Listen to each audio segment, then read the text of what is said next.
Here now to weigh in is Joe Concha, the Hill media columnist, and Ted Williams, defense attorney and former D.C. police detective. Both are Fox contributors. Welcome, fellas, to you both. Joe, I'm going to start with you. I don't get the PR strategy here from folks like the DA in Philadelphia or in Los Angeles who want to say, hey, things are just fine. You're all misreading this. How can you do that when you're talking about issues that people can feel and they can see, and devastatingly so right now? Or Brian Lori Lightfoot in Chicago blaming retailers for not getting enough security to protect their stores.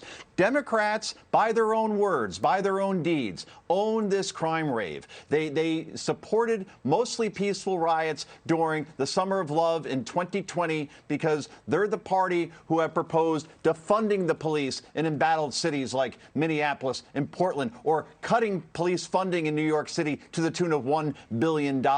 There is no speech from the president or any sake bomb spin that can fix this, because there are prominent Democrats, as Aisha mentioned in her report, like AOC, who have the audacity to say that this isn't even happening, or the Philadelphia DA, as you mentioned, to say, oh, no, it's not happening, it's not that bad. Americans see what is on their TV screens, what's on their smartphones on a daily and nightly basis. They see the smash and grab looting. They see grandmothers and children getting mowed down in places like Waukesha, Wisconsin, because a murderous maniac was let out on $1,000 bail after he tried to run over the mother of his children. So, look, when you look at inflation and gas prices and education and Afghanistan and the border, but most importantly now, perhaps, crime, we are now living in a more expensive country and a less safe country. That is a recipe for disaster in 2022 and 2024, Brian. And Ted, you've got the administration saying now, well, look, we're going to send a lot of money toward this problem. $139 million here, $17 million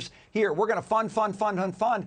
But Ted, isn't the problem that a lot of police forces, a lot of law enforcement are saying, I don't think this administration really has my back. Do they really want me to do my job? And are they going to equip me to do that, give me the tools to do that? Ted, if you don't solve that problem, can you solve any of this? Well, that's debatable as to whether you can, Brian. I got to tell you that for the most part, all crime is local. It doesn't start primarily with this administration, but this administration needs to be very sensitive to what's going on out there in the community. And I can tell you that this is an issue that could very well deliver the White House to the Republicans in the next election here, mainly because the law-abiding citizens want to feel safe in their communities.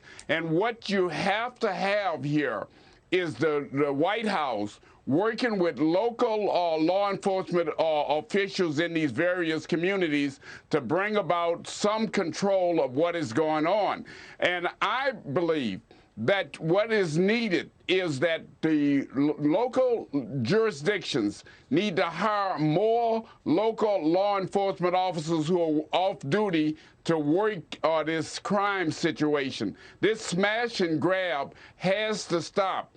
And we need officials to enact laws that put these people butts behind jail for a long time. As Joe just mentioned a few minutes ago here, sometime before the ink is just dry after an arrest, these people are back out on the street, and that's very troubling. Joe, you know, one of the problems, and you mentioned this, is you have the administration now saying, no, we're there for you, communities. We want to give you money. But if you talk to almost anybody in law enforcement and you ask them, do you feel like you're in the driver's seat to fix the problems in your community, they'll tell you to a person, no, I don't. And that's the issue, Joe. It's rhetoric and reality and the gap between them, isn't it? Sure, Brian, and the optics as well, right? When was the last time you saw this president and President Biden flanked by police in giving a major speech on crime and the reasons why we have to tackle X, Y, and Z in terms of fixing it? I can't find it. I remember him as a candidate either during the Democratic National Convention, whether it was his inauguration speech after he was put in office, or all the days since then. He has barely talked about crime. He has barely made it a priority. And here you have the White House press secretary, Jen Psaki, at one point blamed Republicans for wanting to defund the police. police. The messaging has been horrible. The optics have been worse. And those actions matter because, to your point, police morale is at an all-time low. We are seeing resignations at a record pace here in New York City, for example, and nationwide. It is an overall problem. If the troops on the ground don't want to fight the fight the way they used to, then it's a losing battle because gangs are taking over American cities and they're outnumbering police, and police know it. Yeah, I mean, forget about the money, forget about the funding for a second. Step one is telling law enforcement you matter, what you do can help our communities, and we're behind you. And Joe, you're right. Ted, you're right. We're not getting that message we need to. We're out of time, fellas. We got to leave it there. But thanks to Joe Concha and Ted Williams. We appreciate your perspective. Thanks. Thanks, Brian.